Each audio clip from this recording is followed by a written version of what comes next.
بلا علم فتویٰ دینا یہ ایک بڑی گناہ ہے، اس سے اپنے آپ کو بچانا ہے۔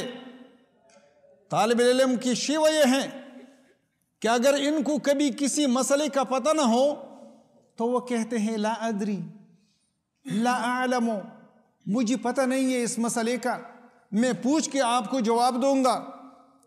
حدیث میں ہے میرے بھائیو، صحابہ کرام سفر میں تھے یا کسی جگہ میں تھے تو ان کے ساتھ ایک شخص جو ہے زخمی تھا، تو اس شخص کو احتلام لاحق ہو گیا جو زخمی ہے، تو انہوں نے اپنے ساتھیوں سے پوچھا کہ ابھی میں کیا کروں؟ تو کچھ لوگوں نے ان کو کہا کہ آپ غسل کر لیں۔ جب انہوں نے غسل کیا تو وہ مر گیا، وفات ہو گیا۔ رسول اللہ صلی اللہ علیہ وسلم کو فبلغ ذلك رسول اللہ صلی اللہ علیہ وسلم، جب یہ بات رسول اللہ صلی اللہ علیہ وسلم کو معلوم ہوئی تو فقال رسول اللہ صلی اللہ علیہ وسلم نے فرمایا قتلوہ قتلہم اللہ، ان لوگوں نے اس کو مارا، اس کو قتل کیا،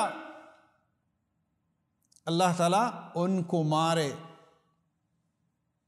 رسول اللہ صلی اللہ علیہ وسلم نے ان لوگوں کی طرف جنہوں نے بلا علم فتویٰ دیا تھا قتل کا نسبت کیا کہ آپ نے اس شخص کو قتل کیا، کیونکہ آپ نے بلا علم ان کو فتویٰ دے دیا کہ آپ پہ احتلام لاحق ہوا ہے تو آپ غسل کر لیں، وہ زخمی تھا۔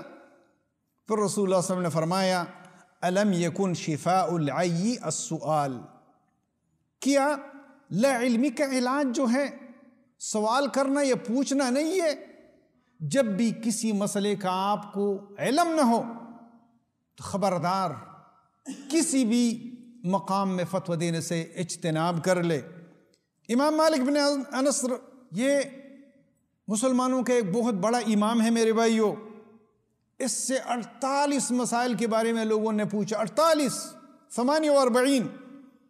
اس نے 32 مسائل میں کہا کہ لا ادری، مجھے اس کے بارے میں معلومات نہیں ہے۔ یہ کوئی حرج نہیں ہے میرے بھائیوں، اس سے کسی شخص کا مقام اور مرتبہ جو ہے کم نہیں ہوتا ہے بلکہ مزید بلند ہوتا ہے۔